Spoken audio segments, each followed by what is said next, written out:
അപ്പൊ തുടങ്ങാം അല്ലേ? ശ്രീ VS ജിതിൻ ദേവ് വെടിവെപ്പേ ഉണ്ടായിട്ടില്ല എന്ന് കേന്ദ്രമന്ത്രി പാർലമെന്റിൽ പറയുമ്പോൾ 7 റൗണ്ട് RAF പെല്ലറ്റ് തോക്ക് ഉപയോഗിച്ച് വെടിവെച്ചു എന്നുള്ളത് വസ്തുതയാണ്. അത് ശരിയാ. അത് റാപ്പിഡ് ആക്ഷൻ ഫോഴ്സ് തന്നെ സമ്മതിക്കുന്ന കാര്യമാണ്. ഈ പെല്ലറ്റ് കൊണ്ട ആളുകൾ അവർ ഡൽഹി എയിംസിൽ ചികിത്സയിലാണ്. ഒരാളുടെ കാഴ്ചശക്തി പോകും എന്ന നിലയാണ്. എന്നിട്ടും തോക്ക് ഉപയോഗിച്ചില്ല എന്നെങ്ങനെ പറയാൻ സാധിക്കുന്നു? രാജ്യത്തെ തെറ്റിദ്ധരിപ്പിക്കുകയാണോ? കേട്ടോ, അത് അഭിലാഷിന് ഈ പെല്ലറ്റ് ഗണ്ണും AK-47 തമ്മിലുള്ള വ്യത്യാസം മനസ്സിലാവാത്ത പ്രശ്നമാണ്. എനിക്ക് ഒരു കുഴപ്പമില്ല. ഇവിടെ നമ്മുടെ കേരളത്തിലേക്ക് വരുമ്പം അതിഭയാനകവും ക്രൂരവുമായ രീതിയിലാണ് ഓരോ സമരങ്ങളെ ഹാൻഡിൽ ചെയ്തിട്ടുള്ളത്. പഴയകാല ചരിത്രങ്ങൾ, ഒരു 10 കൊല്ലത്തെ ചരിത്രം എടുത്ത് അങ്ങ് പരിശോധിക്കാൻ തയ്യാറാവണം. എന്തുമാത്രം അതിക്രമങ്ങളാണ് കുട്ടികൾക്ക് നേരെ നടത്തിയിട്ടുള്ളത്. അത് ഏത് രാഷ്ട്രീയ പാർട്ടിയുടെ അല്ലെങ്കിൽ ഏത് വിദ്യാർത്ഥി സംഘടനയുടെ പ്രതിനിധികളായിക്കോട്ടെ, ക്കാരുണ്ട്, യുവമോർച്ചക്കാരുണ്ട്, യൂത്ത് കോൺഗ്രസ്സുകാരുണ്ട്, എല്ലാ അതിക്രൂരമായ ഇതുണ്ടായിട്ടുണ്ട്. മന്ത്രി കേരളത്തിൽ പെല്ലറ്റ് ഗൺ ഉപയോഗിച്ചിട്ടുണ്ടോ? കേരളത്തിൽ ആണിതറച്ച ലാത്തി ഉപയോഗിച്ചിട്ടുണ്ടോ? വേണ്ട ഇവനെ വിട്ടുകളി. ഷെല്ല് ഉപയോഗിച്ചിട്ടുണ്ട്, കണ്ണീർവാതക ഷെല്ല്. ആണിതറച്ച ലാത്തി ഉപയോഗിച്ചതിന്റെ ചരിത്രം കേൾക്കണോ?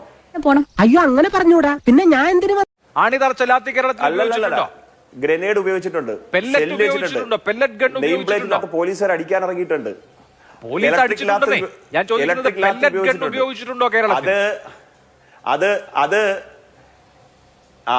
അതേ മോഡേണൈസേഷന്റെ ഭാഗമായിട്ട് കേന്ദ്ര ഗവൺമെന്റ് പൈസ ഇതിന് കൊടുത്തെങ്കിൽ അതും ഉപയോഗിച്ചേനെ. കയ്യിലില്ല, ഉള്ള ആയുധങ്ങൾ എല്ലായിടത്തും ഉപയോഗിച്ചിട്ടുണ്ട്. തോക്കൊഴികെ ബാക്കിയെല്ലാം കേരളത്തിൽ ഉപയോഗിച്ചിട്ടുണ്ട്. പോലീസ് നവീകരണത്തിന്റെ ഭാഗമായിട്ട് കൊടുത്തിരുന്നെങ്കിൽ അതും ഉപയോഗിച്ചേനെ. ഉപയോഗിച്ചിരുന്നേനെ എന്നുള്ളതല്ലോ ഈ രാത്രി ഏറ്റവും വലിയ വിഷയം. ഡൽഹിയിൽ ഈ പെല്ലറ്റ് ഗൺ ഉപയോഗിച്ചത് SOP അനുസരിച്ചല്ല. SOP സ്റ്റാൻഡേർഡ് ഓപ്പറേറ്റിംഗ് പ്രൊസീജിയർ പാലിച്ചില്ല എന്ന് RAFന്റെ ഉയർന്ന ഉദ്യോഗസ്ഥർക്ക് തന്നെ അഭിപ്രായമുണ്ട്. RAFന്റെ മേധാവി ഈ കാര്യം അവരുടെ കേഡേഴ്സിനോട് വ്യക്തമായി പറഞ്ഞതുമാണ്. അപ്പോൾ തോന്നുന്നത് പോലെ പെല്ലറ്റ് ഗൺ ഉപയോഗിച്ച് വിദ്യാർത്ഥികൾ വെടിവെക്കാൻ ആരവർക്ക് ഉത്തരവ് കൊടുത്തു? ആരവർക്ക് നിർദ്ദേശം കൊടുത്തു? ആരാണ് അതിന്റെ ഉത്തരവാദി? അതാണ് ഇന്ന് പാർലമെന്റിൽ ഉയർന്ന ചോദ്യം. അതാണ് ഇന്ന് പാർലമെന്റിൽ ഉയർന്ന ചോദ്യം. അതിൽ രാഹുൽ ഗാന്ധി വളരെ കൃത്യമായി ചില കാര്യങ്ങൾ പറഞ്ഞല്ലോ. ഒന്നുകിൽ അമിത്ഷാ നിർദ്ദേശം കൊടുത്തിട്ട്, അല്ലെങ്കിൽ അമിത്ഷാ അറിയാതെ. അമിത്ഷാ നിർദ്ദേശം കൊടുത്തിട്ടാണെങ്കിൽ അതൊരു കുറ്റകൃത്യമാണ്. അമിത്ഷാ അറിയാതെയാണെങ്കിൽ അത് കഴിവുകേടാണ്. ഈ വിഷയത്തിന് ഉത്തരം പറയാതെ പറഞ്ഞ കാര്യങ്ങൾ രേഖയിൽ നിന്ന് നീക്കിയിട്ട് കാര്യമുണ്ടോ?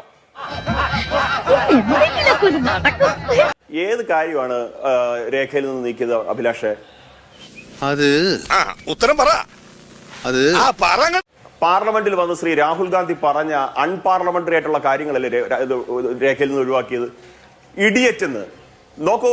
2 തരത്തിലുള്ള ആൾക്കാരുണ്ട്, 3 തരത്തിലുള്ള ആൾക്കാരുണ്ട്. 1 കുട്ടികൾ, പഠിക്കാൻ ആഗ്രഹിക്കുന്നവർ. 2 വിഡ്ഢികൾ. 3 അന്ധമായി ബ്ലൈൻഡായിട്ട് ഇവരെ വിശ്വസിക്കുന്നവർ. ആരെ ഉദ്ദേശിച്ചാ പറഞ്ഞത്? ഒരു ഭരണപക്ഷത്തിന് നേരെ ആർഗ്യുമെന്റ് ഉയർത്തിക്കൊണ്ട് ഒരു പ്രതിപക്ഷ നേതാവ് ആർഗ്യുമെന്റ് ഉയർത്തിക്കൊണ്ട് ഒരു പ്രതിപക്ഷ നേതാവ് സംസാരിക്കുമ്പോ ഒപ്പോസിഷൻ നിൽക്കുന്ന ആൾക്കാരെയല്ലേ, എതിർവശത്തിരിക്കുന്നവർക്കെതിരെയല്ലേ ആർഗ്യുമെന്റ് വരുന്നത്? അപ്പൊ ഈ നാട്ടിലെ ജനങ്ങളെ BJP ഓടളക്കി വന്നൊന്നുമല്ലല്ലോ.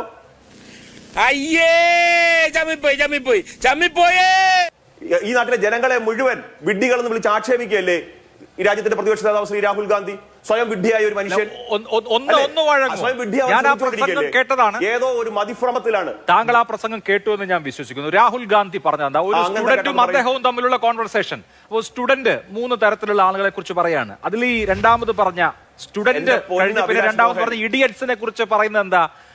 ഞാൻ പറയുന്നതെല്ലാം ശരിയാണ് എന്ന് വിശ്വസിക്കുന്ന, മറ്റൊരാളെ കേൾക്കാത്ത, മറ്റൊരാളെ ലിസൺ ചെയ്യാൻ തയ്യാറാവാത്ത ഒരാളെയാണ് ഇഡിയറ്റ് എന്ന് പറഞ്ഞത്. ആ ഒരാൾ എന്ന് പറയുന്നത് അങ്ങനെയുള്ള എല്ലാ ആളുകളും ഇഡിയറ്റ്സ് ആണ് എന്നാണ് പ്രതിപക്ഷ നേതാവ് പറഞ്ഞത്. ഒരാളുടെ പേര് പറഞ്ഞിട്ടില്ല. അത് ഭരണപക്ഷത്തുള്ള ആരെങ്കിലും ആണ്, അല്ലെങ്കിൽ ഏതെങ്കിലും മന്ത്രിയാണ്, പ്രധാനമന്ത്രിയാണ്, അങ്ങനത്തെ യാതൊരു സൂചനയും നൽകിയിട്ടില്ല. 3 തരം ആളുകളാണുള്ളത്. 1 സ്റ്റുഡന്റ്, 2 ഇഡിയറ്റ്, 3 അന്ധഭക്ത. 3 പേരുടെയും സവിശേഷതകളാണ് വിശദീകരിച്ചത്.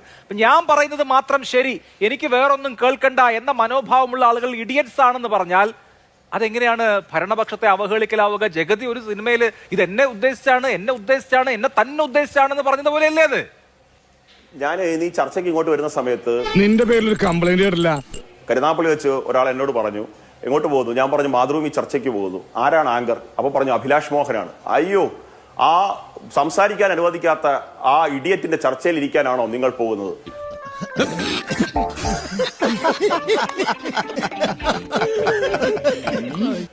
ഇങ്ങനൊരു സാങ്കല്പിക കഥ ഞാൻ ഉണ്ടാക്കി പറഞ്ഞാൽ എന്റെ വാദമല്ലാതായി മാറും അഭിലാഷ് മോഹൻ.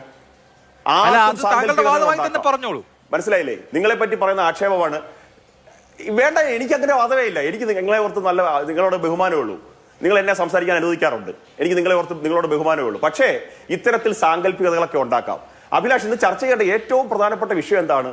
നോക്കൂ, ഈ രാജ്യത്തെ വിദ്യാർത്ഥികളെ ബാധിക്കുന്ന ഒരു വിഷയത്തിന്മേൽ കേന്ദ്ര ഗവൺമെന്റ് അതിശക്തമായിട്ടുള്ള ഒരു ഭേദഗതി കൊണ്ടുവരുന്നു, നിയമ ഭേദഗതി കൊണ്ടുവരുന്നു.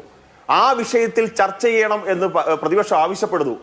എത്ര വേണമെങ്കിലും ചർച്ച ചെയ്യാൻ തയ്യാറാണ് എന്ന് ഈ രാജ്യത്തെ സർക്കാർ പ്രതിപക്ഷത്തിന് ഉറപ്പ് കൊടുക്കുന്നു. അങ്ങ് പരിശോധിക്കൂ, ഇന്ന് പാർലമെന്റിൽ ഈ 10-50 പേരുകൾ സംസാരിച്ച സമയത്ത് ഏതെങ്കിലും ഒരു വാലിഡ് ആയിട്ടുള്ള നിർദ്ദേശം, ഒരു ഭേദഗതി, ഒരു അമെന്റ്മെന്റിനെ സംബന്ധിച്ച് ഈ പ്രതിപക്ഷ പാർട്ടി പറഞ്ഞോ? രാഹുൽ ഗാന്ധി പറഞ്ഞോ? അദ്ദേഹം എന്തൊക്കെയെന്ന് പറഞ്ഞത്? ശരി, ഇഡിയറ്റ് അങ്ങ് എന്തുവല്ല ബാധിച്ചോളൂ. ഞാൻ അമിത്ഷാ വരുന്നത് കണ്ടു, 30 കാറുകളുടെ അകമ്പടിയോടെ. ഞാൻ ആ കാറിനകത്തൊക്കെ നോക്കിയപ്പോൾ അദ്ദേഹം അവിടെ നിന്ന് കിടുകിടാ വിറയ്ക്കുകയായിരുന്നു. ഇതൊക്കെ ചുമ്മാതെ ഇങ്ങനെയൊക്കെയുള്ള എന്താ പറയുക, സാങ്കല്പിക കഥകൾ പറയാനല്ലേ ശ്രമിക്കുന്നത്.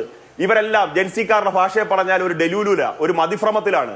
എങ്ങനെയെങ്കിലും ഇങ്ങനെയൊക്കെ പറഞ്ഞും പ്രവർത്തിച്ചും ഇത്തരത്തിലുള്ള വിഷയങ്ങളിലൊക്കെ ഉയർത്തിക്കൊണ്ടും എങ്ങനെയെങ്കിലും എല്ലാവരും കൂടെ പറയും, അയ്യോ രാഹുൽജി അങ്ങ് കയറി അങ്ങ് ഇരുന്നോ, മോഡി ഇങ്ങോട്ട് മാറ്, അങ്ങ് കയറി ഇരുന്നോ എന്നുള്ള ഒരു പ്രതീക്ഷയിൽ കാട്ടിക്കൂട്ടുന്ന കോപ്രായങ്ങൾ മാത്രമാണ് ഇതെല്ലാം. അത് സമർത്ഥിക്കുന്നത് എനിക്കതിനെ യോജിപ്പില്ല. ഞാൻ അതിനു വേണ്ടിയിട്ട് ജനാധിപത്യത്തിന്റെ ശ്രീകോവിലായ പാർലമെന്റിനെ ഉപയോഗിക്കാൻ കോൺഗ്രസും അമിത്ഷാ വിറച്ചില്ലയോ? അതില് നിങ്ങൾക്ക് ഡിഫൻസ് ആവാം. പക്ഷെ ഇവിടെ ഈ രാഹുൽ ഗാന്ധിയുടെ പ്രസംഗത്തിന്റെ ആരംഭത്തിൽ, അല്ലെ അതിന്റെ ആദ്യത്തെ പോർഷനിലാണല്ലോ ഈ ഇഡിയറ്റ് പരാമർശം വരുന്നത്. അതിൽ കേന്ദ്ര സർക്കാരിനെയോ നരേന്ദ്രമോദിയെയോ അമിത്ഷായെയോ ഒന്നും പേരെടുത്തെന്നല്ല പരോക്ഷമായും പരാമർശിക്കുന്നില്ല. നമ്മുടെ രാജ്യത്ത് അല്ലെങ്കിൽ നമ്മുടെ സമൂഹത്തിൽ 3 തരം ആളുകളാണുള്ളത്.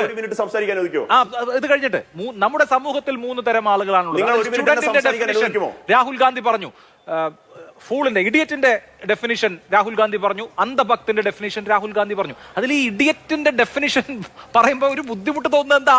ആരാണെന്ന് പറഞ്ഞില്ലല്ലോ, ആരെക്കുറിച്ചും ആരോപണം പറഞ്ഞില്ലല്ലോ, പേരെന്നല്ലെന്ന് ഒന്നും പറഞ്ഞില്ലല്ലോ. അല്ല, ചിലപ്പോ അത് പ്രിയങ്ക ഗാന്ധിയെ സോണിയാഗാന്ധിയൊക്കെ ഉദ്ദേശിച്ചായിരിക്കും. അങ്ങനെ എന്നെ ഒരു മിനിറ്റ് നിങ്ങൾ സംസാരിക്കാൻ അനുവദിക്കണം. രാഹുൽ പറയട്ടെ. അല്ല, അഭിലാഷ് മോഹന് തോന്നിയത് അങ്ങനെ ആയിരിക്കാന്ന് ഞാൻ പറഞ്ഞത്. എന്റെ BJPയുടെ തോന്നലല്ല പറഞ്ഞു, അഭിലാഷ് മോഹന്റെ തോന്നലിനെ പറ്റിയാണ് പറഞ്ഞത്. നോക്കൂ, രാഹുൽ ഗാന്ധി പറഞ്ഞത് എന്താണ്? ഈ സമരരംഗത്തുള്ള ഒരു കുട്ടിയുമായി ഞാൻ സംസാരിച്ചു. അപ്പൊ ആ കുട്ടി എന്നോട് പറഞ്ഞു 3 തരത്തിലുള്ള ആൾക്കാരുണ്ട്. സമരം ചെയ്യുന്ന കുട്ടി എന്നോട് പറഞ്ഞു 3 തരത്തിലുള്ള ആൾക്കാരുണ്ട്. ഒന്ന് സ്റ്റുഡൻസ്, കാര്യങ്ങൾ മനസ്സിലാക്കാനും കാര്യങ്ങൾ മനസ്സിലാക്കി പ്രവർത്തിക്കാൻ ആഗ്രഹിക്കുന്ന ആൾക്കാർ സ്റ്റുഡൻസ്. രണ്ടാമത്തെ ആൾക്കാർ ഇഡിയറ്റ്സ്, അവർ കരുതും അവരാണ് എല്ലാം എന്ന്. അവരെ ബ്ലൈൻഡ് ആയിട്ട് ഫോളോ ചെയ്യുന്ന കുറെ ആൾക്കാരുണ്ട്. അത്തരത്തിൽ 3 തരത്തിലുള്ള ആൾക്കാരാണ്. ആരാണ് പറഞ്ഞതെന്നാണ് രാഹുൽ ഗാന്ധി പറഞ്ഞത്? സമരരംഗത്ത് നിൽക്കുന്ന ആളാണ്. സമരരംഗത്ത് നിൽക്കുന്ന ആൾ എന്തായാലും നരേന്ദ്രമോദി സൂപ്പറാണ്, നരേന്ദ്രമോദിയോട് എനിക്ക് ഇതാണെന്ന് പറയുവോ? പറയില്ല. സമരരംഗത്ത് നിൽക്കുന്ന ഒരു NSUന്റെയോ അല്ലെന്നുണ്ടെങ്കിൽ ഐസായോടോ SFIയോടോ സ്റ്റുഡന്റിനോടോ ആയിരിക്കാം രാഹുൽ ഗാന്ധി സംസാരിച്ചത്. ഇത്തരത്തിലുള്ള വാദങ്ങൾ പറയുമ്പോഴേ ഈ പറയുന്നത് പോലെ എന്താ പറയുക, കാല് വെക്കുമ്പോഴേ അറിയാം എന്തിനാണെന്നുള്ളതെന്ന് പറയുന്നത് പോലെ ഇത്തരത്തിലുള്ള വാദങ്ങളോടെ രാഹുൽ ഗാന്ധി ധാരാളം ഉപയോഗിച്ചിട്ടുണ്ട്. പറഞ്ഞിട്ടില്ലേ ഹിന്ദുക്കളെല്ലാം ഭീകരവാദികളാണെന്ന്? എനിക്ക് അങ്ങനെ പോവരുത്. എനിക്ക് പറയാനുള്ള വാദം അങ്ങ് കേട്ടില്ല.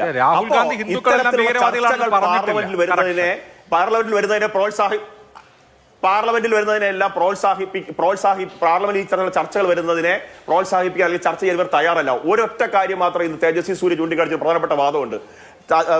ഉത്തർപ്രദേശില് 1993 ആന്റി കോപ്പിംഗ് ലാ ഉണ്ടാക്കി.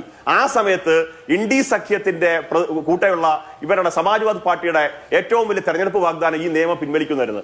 ഇന്ന് പാർലമെന്റിൽ കേട്ടില്ലേ എത്രത്തോളം ചോദ്യപേപ്പറുകൾ ചോർന്നിട്ടുണ്ടെന്ന് കോൺഗ്രസിന്റെയും UPയുടെയും കാലഘട്ടത്തിൽ. ഇന്ന് കോൺഗ്രസ് ഭരിക്കുന്ന അപ്പൊ ജനങ്ങളും കുട്ടികളും ഒക്കെ ഇത് മനസ്സിലാക്കി തുടങ്ങിയത്. നരേന്ദ്രമോദിയെ സംബന്ധിച്ച്, നരേന്ദ്രമോദി ഈ നാട്ടിലെ പുതിയ തലമുറയിലെ കുട്ടികളെ സംബന്ധിച്ച് ഗ്രേറ്റസ്റ്റ് ഓഫ് ആൾ ടൈം ആണ്. രാഹുൽ ഗാന്ധി കുട്ടികളെ സമയത്ത് ക്രിഞ്ചാണ്. ഈ ദലൂരിൽ നടക്കുന്ന ഈ മനുഷ്യനെ ജനം തിരിച്ചറിയുന്നുണ്ട്, ഇന്ന് കുട്ടികളും തിരിച്ചറിയും. ശരി, ഓക്കെ, അതാണ് BJP ടേക്ക്. എല്ലാവർക്കും സന്തോഷമായല്ലോ? എനിക്ക് സന്തോഷമായി. എല്ലാവർക്കും